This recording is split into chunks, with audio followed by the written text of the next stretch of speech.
We had Disney Plus Day last week, and that was linked to the D23 convention, which was funny enough also in Anaheim, where they had the Star Wars celebration. It was so crazy to see all the photos of the panels and everything, and it looked just like the Star Wars celebration. I was there, and the only difference is this was about Disney. This was about much more than Star Wars. There was Star Wars, but I had such a strong deja vu moment.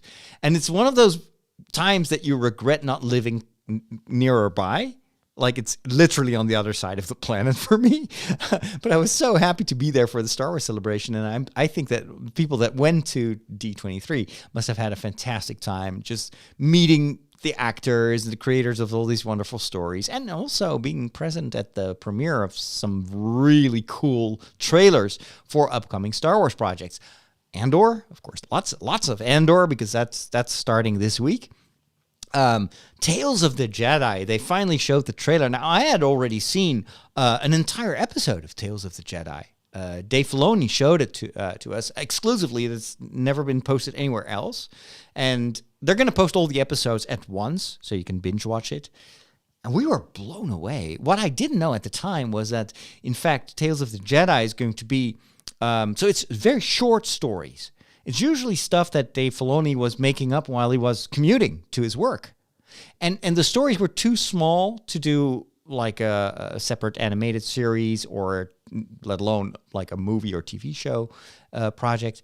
But he still liked those stories, so he pitched it like, can we do like a compilation of these stories and just create small self-contained animated stories? And he got the green light, and that's what they did. And half of the stories is going to be about Ahsoka and Ahsoka's untold stories. And the other one's going to be about Dooku, and about that time of the prequels, which I think is very smart, because there is a huge audience that has grown up with the prequels. That's their Star Wars. For me, the original trilogy was Star Wars, because I'm a little bit older than a lot of Star Wars fans.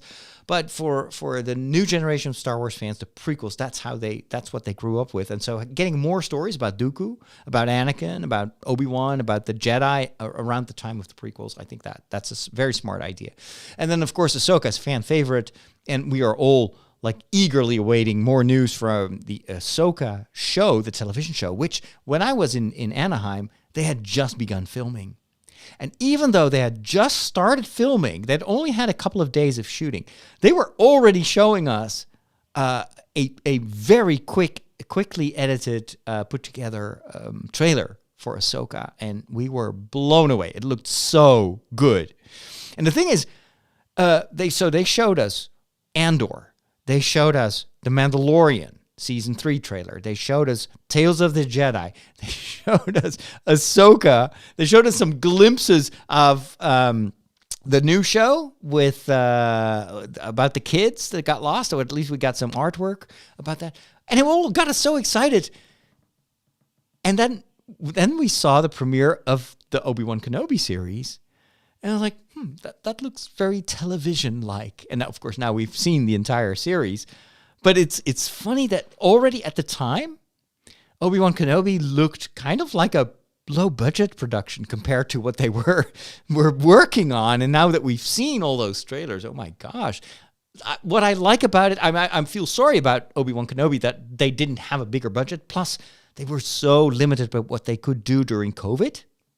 And I think they did a terrific job in storytelling, but I really, really, really hope that they will do another, like a second season for Obi-Wan Kenobi, but then do it in the same way that Andor is done, or like other Star Wars franchises or stories that they're currently working on. I think that Ewan McGregor, Hayden Christensen, they deserve like an upscale production, and well, why not? Anyway, what I do like about this whole trend is that we see that Disney is getting better. They are listening to the fans. They are upping their game every time. The stories get better, production value get better, and I think they get a better feel of what they want with Star Wars. The downside of that is that it also sometimes results in canceling, and that was the big news earlier this week, that the much hyped Rogue One television show that was going to be helmed by the director of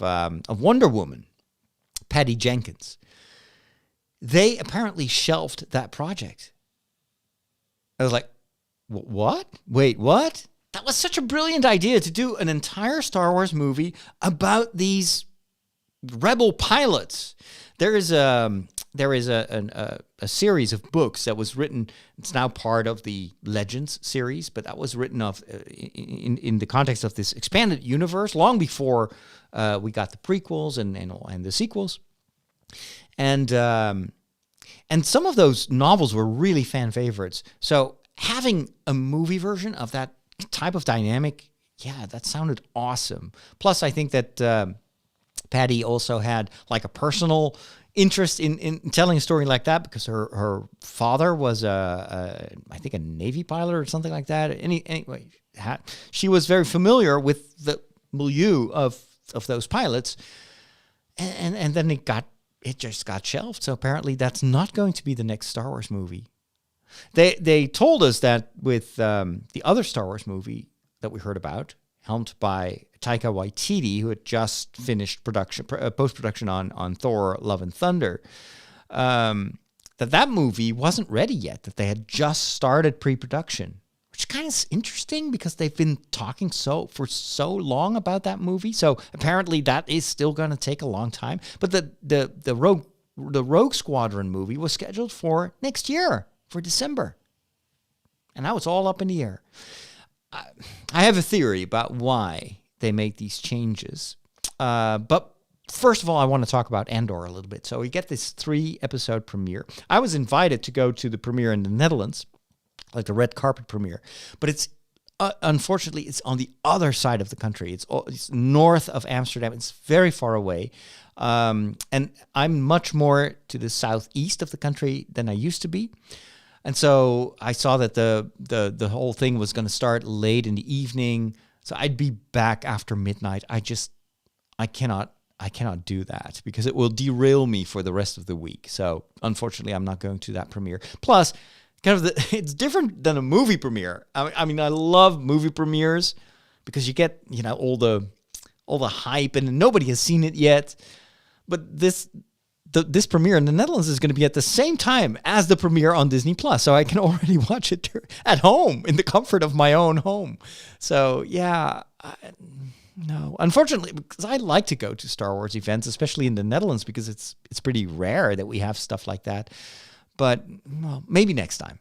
So, but a lot of reviewers have already seen not 3 but 4 episodes of Andor. And the first reactions are all very positive. It's all like it's super realistic. It's very different from anything else that they've done on TV right now, and it's very close to Rogue One, which it should be because of course it's the prequel story to this. But from the looks of it, it is the most cinematic television series so far. So that is very cool. And so I hope that this is going to help them understand that this is what we want as Star Wars fans. We want cinematic television. And we didn't get it with Obi-Wan Kenobi, but it deserved it. And the series wasn't bad, but the story was too good for the way they executed it, I think. So anyway, and this brings me to a theory that I have, and let me know in the comments if this is something that you that you agree with, or maybe there are other reasons. But why was Rogue Squadron canceled? And they don't seem to have anything to replace it with. So Taika Waititi, very busy director. That's still up in the air. And then, of course, there was this long-rumored trilogy from, what's his name? The guy who did the script for The Last Jedi. Why can't I come up with that name right now? But anyway, you know who I mean. And apparently, so he's been in the news lately saying, that's not shelved. I hope that's still something we're going to do in the future. But there is no sign whatsoever that is in production right now.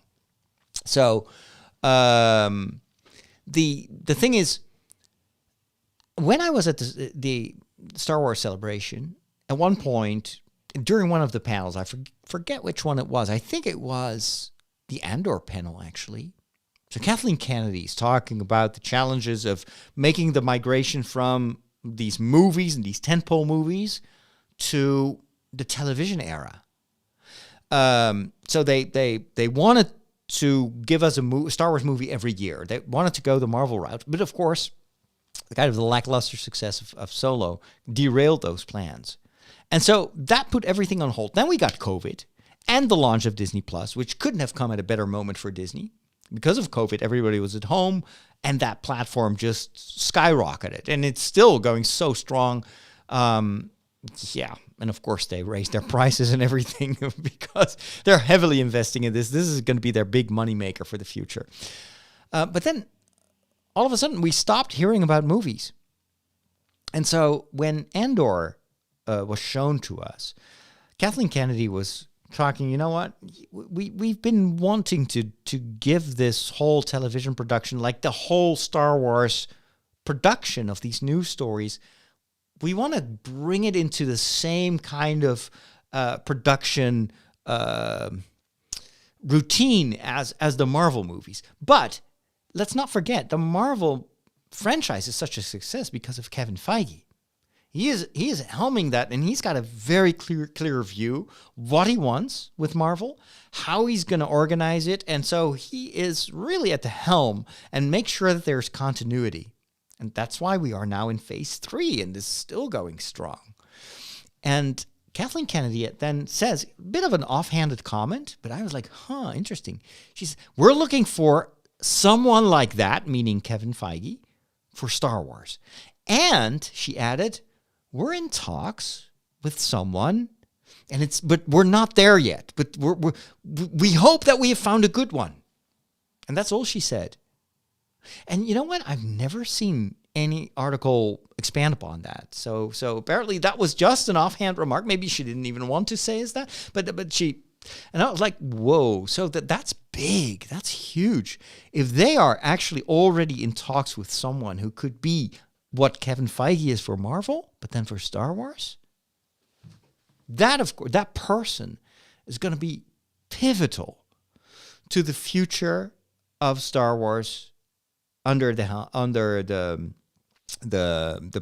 umbrella of Disney, and that person will determine the choices that they're going to make, what to do, what to expand upon, what to invest in, and what not. And of course, this has to take into account what has already worked and also what kind of didn't really work so far.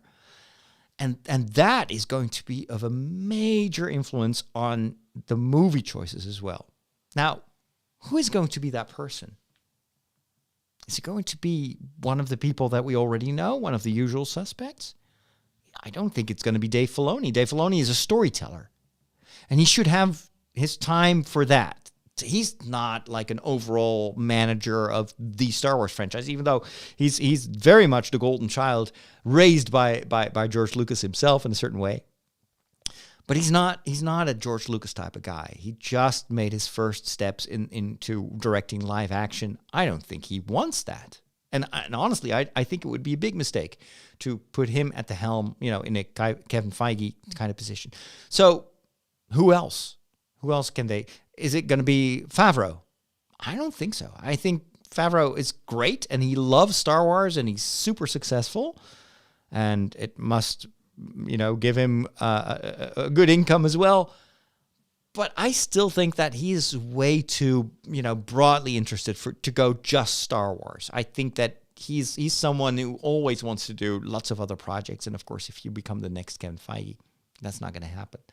So who else is going to be this? Could it be Patty?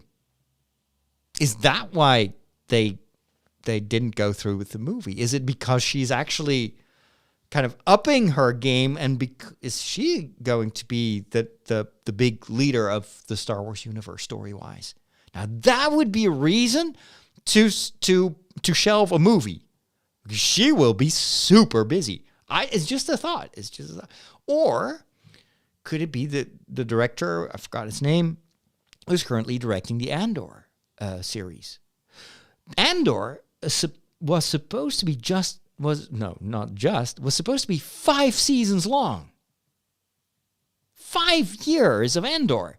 And then they just last year decided, well, you know what? Let's do 2 years. Let's max.